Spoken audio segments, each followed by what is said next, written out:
Hello everyone, welcome to Trident Training Academy, Bangalore. In this video, we will explain the working principle of automatic transmission by using this working model in a simple way. In automatic transmission vehicle, power from engine crankshaft goes to the torque converter. From torque converter, power goes to gearbox.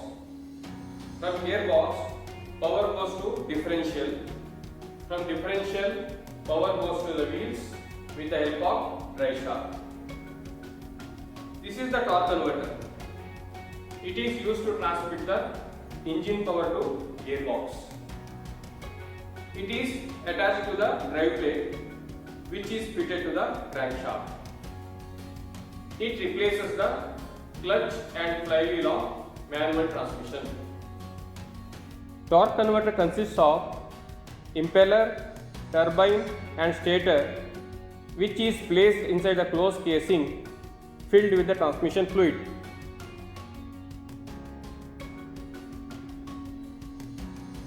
This is the impeller with blades, which is fitted to the torque converter body.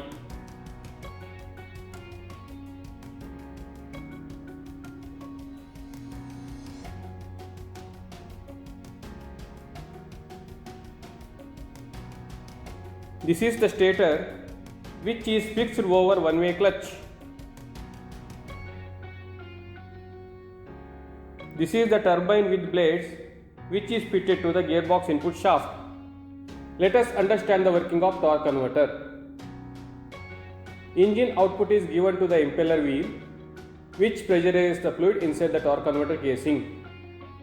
The pressurized fluid rotates the turbine, which is connected to the transmission.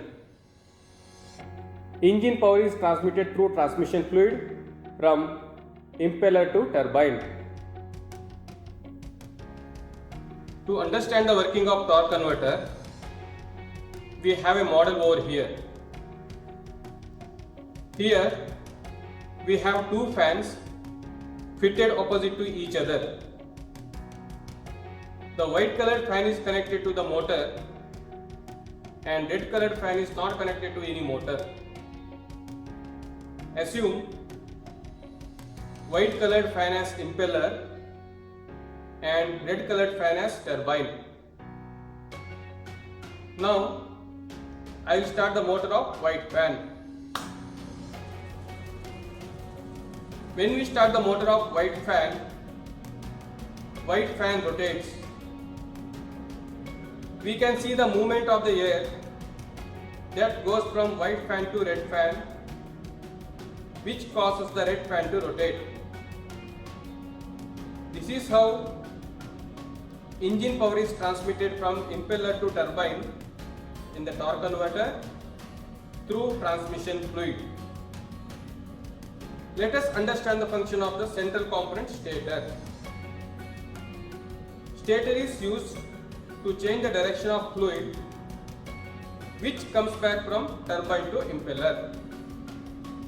If there is no stator, the fluid which is coming back from turbine to impeller will hit the impeller in reverse direction of its rotation. So, power loss will take place. To overcome that, stator is placed in between turbine and impeller. Vane angle of stator changes the direction of fluid which is coming back from turbine to impeller and will hit the impeller in same direction of its rotation. So, torque multiplication will take place. This is the gearbox input shaft. This input shaft is connected to the turbine of the torque converter. So, power from the engine goes to the gearbox input shaft through torque converter. In the gearbox of automatic transmission, planetary gear sets are used to get the different gear ratios. This is one set of planetary gear set. Planetary gear set is also called as epicyclic gear set.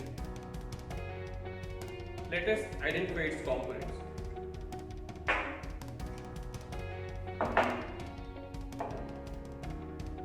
This gear is called as sun gear. This gear is called as ring gear or internal gear. This gear is called as planetary gear.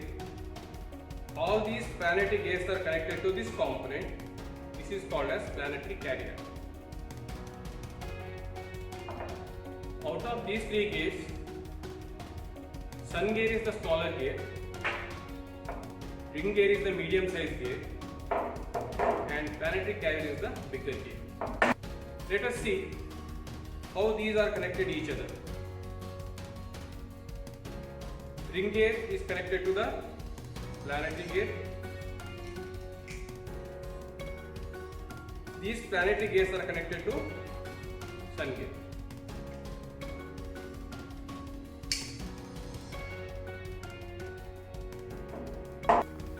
From planetary gear set, various gear ratios can be obtained by giving the input to one gear, holding another gear stationary, and output can be taken from remaining gear. Now I will explain how we can get the different gear ratios by using the planetary gear set. First we will see speed reduction.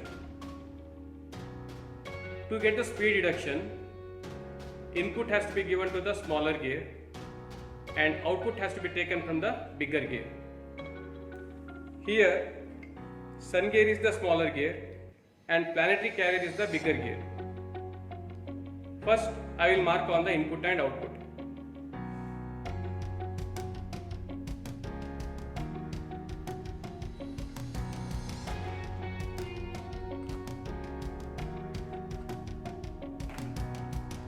I will hold ring gear stationary and I am giving the input to sun gear.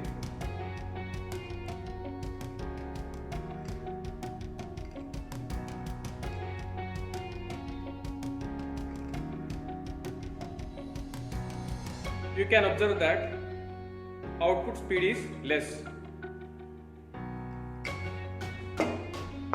Let us see speed increase.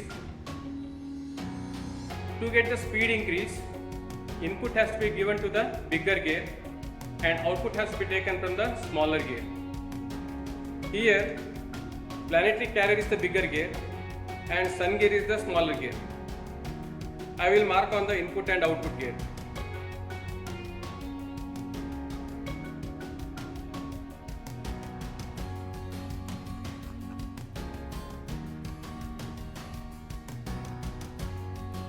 I will hold ring gear stationary and I am giving the input to planetary carrier.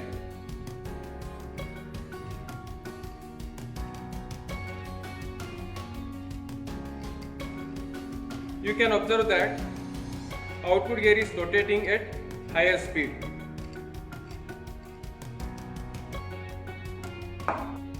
Let me explain reverse reduction. To get the reverse reduction, input has to be given to the sun gear and output has to be taken from the ring gear. First, I will mark on the input and output.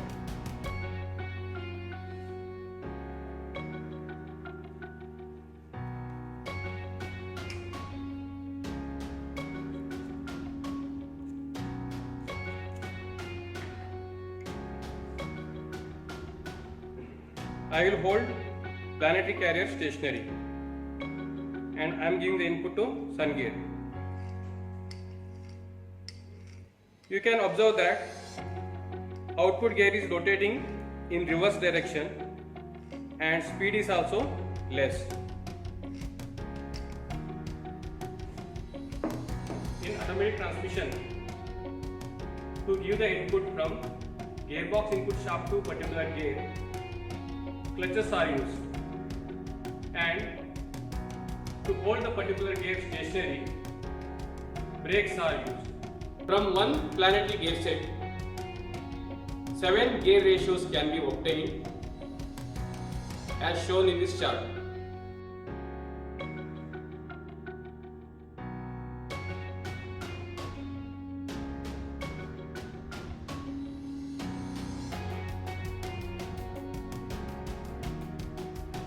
In actual practical use within a vehicle, there is only one defined output. So, by single planetary gear set, we can use only 3 gear ratios. Therefore, in 4-speed automatic transmission, 2 planetary gear sets are used to achieve the required gear ratios. Let us understand how 2 planetary gear sets are connected to each other.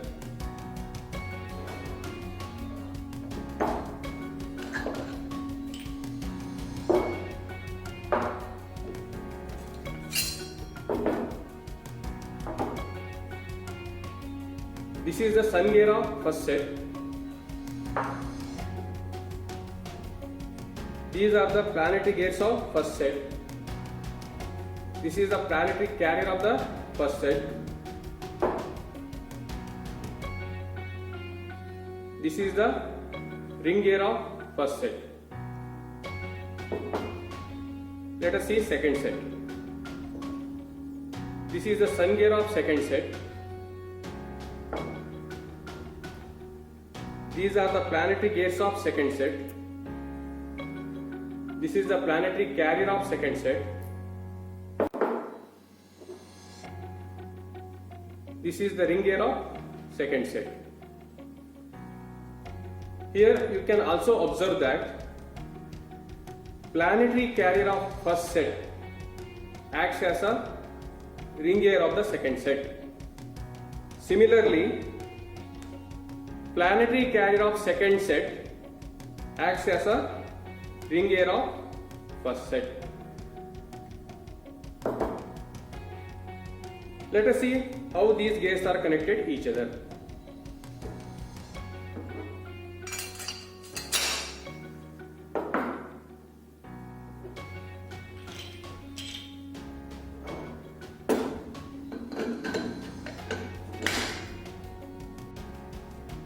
This is the planetary carrier of first set to which output gear is connected.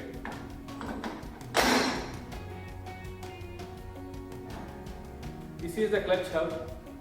This clutch hub is connected to the sun gear of first set.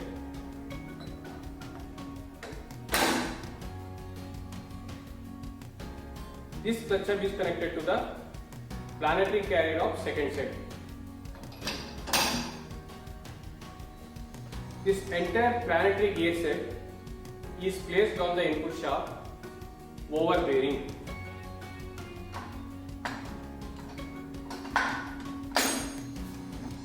In this working model, clutches and brakes are operated with the help of electrical actuators. Here we have 3 clutches and 2 brakes. Number 1 is underdrive clutch or UD clutch. Number 2 is reverse clutch. Number 3 is overdrive clutch or OD clutch. Number 4 is low and reverse brake or LR brake. Number 5 is second and 4 brake or 2 and 4 brake. Underdrive clutch connects input shaft and sun gear of first planetary gear set. Reverse clutch connects input shaft and sun gear of second planetary gear set. Overdrive clutch connects input shaft and planetary carrier of second planetary gear set. Low and reverse brake holds ring gear of first planetary gear set. Second and 4 brake holds sun gear of second planetary gear set. For better understanding of operation of electrical actuators, we have connected LED over all clutch and brake actuators. If LED of any clutch or brake actuator is glowing, it means that particular clutch or brake is in disengaged position. If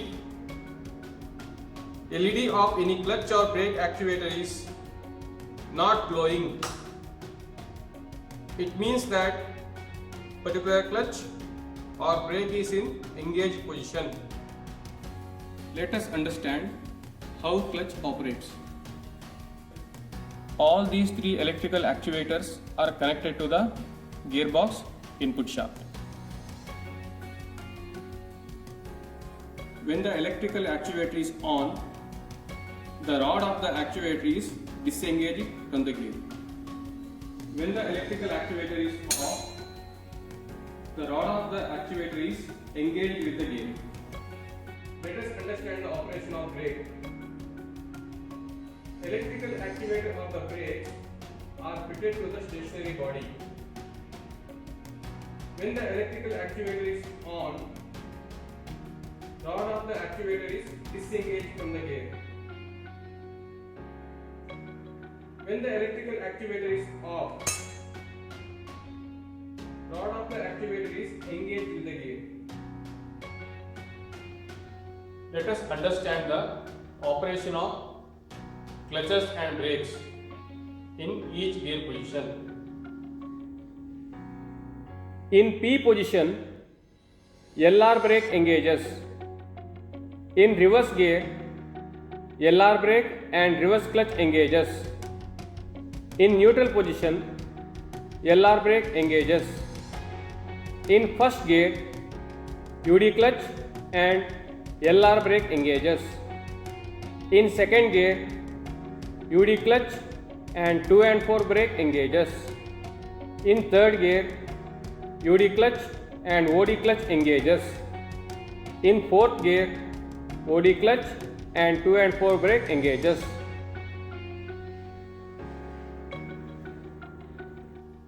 Let us understand the operation of planetary gear set and power flow in each gear position. Here, white colored gear is output gear. To measure the speed of output gear, I will fix the digital tachometer to the output gear. Now I will select P position. In P position, low and reverse brake engages.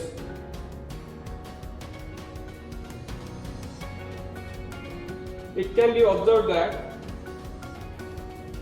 input shaft is rotating, but output gear is not rotating.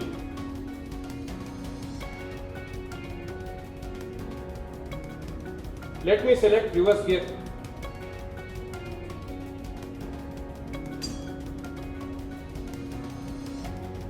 In reverse gear, reverse clutch and low and reverse brake engages.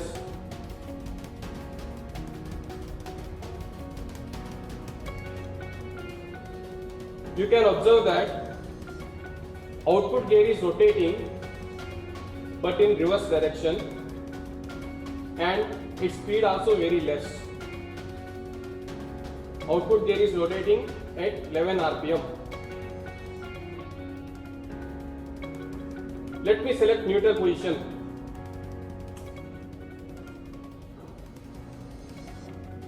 In neutral position, low and reverse brake engages. You can notice that input shaft is rotating, but output gear is not rotating.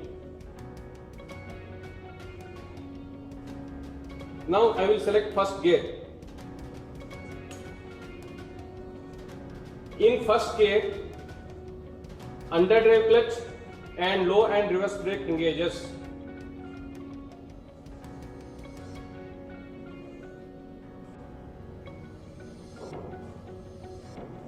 It can be observed that output gear is rotating but at low speed. It is rotating at 9.2 rpm. Let me select second gear. In second gear, underdrive clutch and second and fourth brake engages.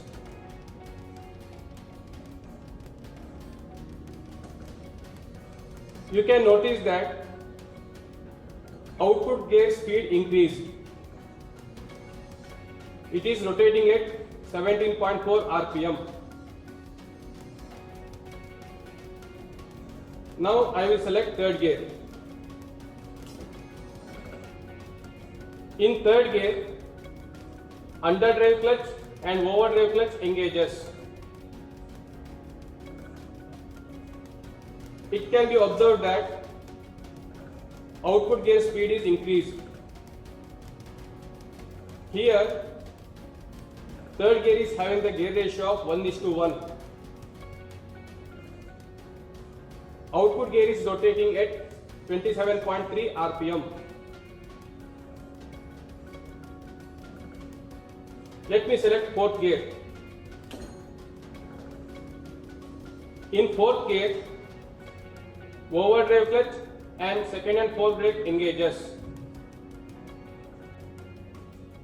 You can observe that output gear speed has been increased.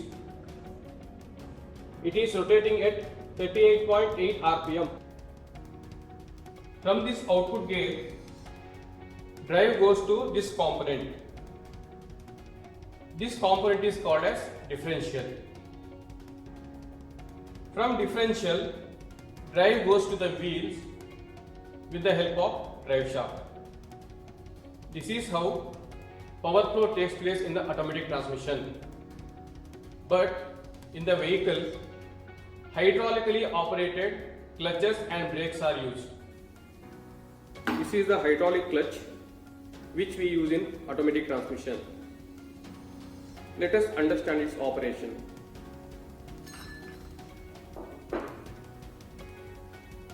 This is the component called clutch retainer, which is fitted to the gearbox input shaft. This clutch retainer also having a piston over which multi-plate clutches or clutch packs are placed.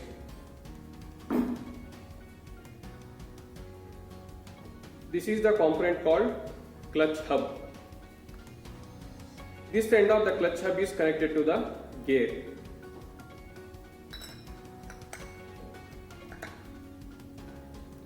Another end of the clutch hub is connected to the multi-plate clutches.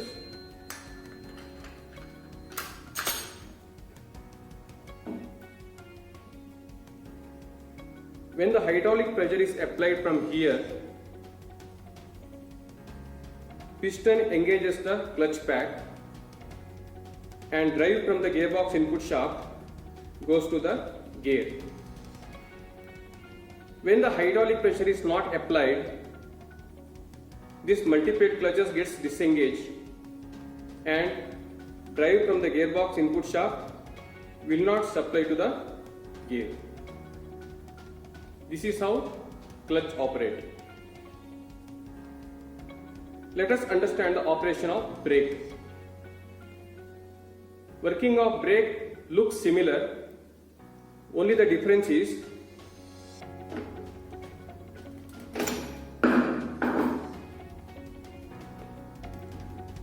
this retainer is fitted to the transmission body.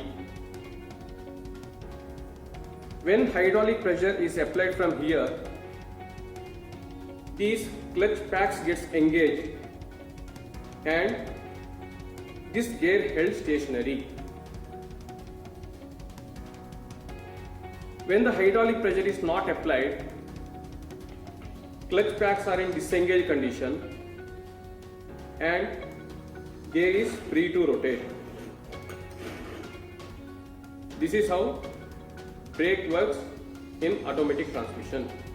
Let us understand how hydraulic pressure is supplied to the clutches and brakes. The torque converter transmits the torque to the transmission and drives the oil pump. The pump creates pressure which is applied to the valve body or hydraulic control unit. The hydraulic pressure is then routed to the clutches and brakes in accordance with the activated solenoid valves. The activation of solenoids are done by automatic transmission control module. Automatic transmission control module determines the necessary gear shifts and activates the solenoids accordingly by using the input from different sensors and internal map. Depending on the activated clutch or brake, different parts of the gear train are connected or held stationary in order to achieve the necessary gear shift, and drive goes to the output gear. From output gear, drive goes to the differential. From differential, drive goes to the wheels with the help of drive shaft. Hope this video will help you to understand the major components and working principle of automatic transmission. Thank you.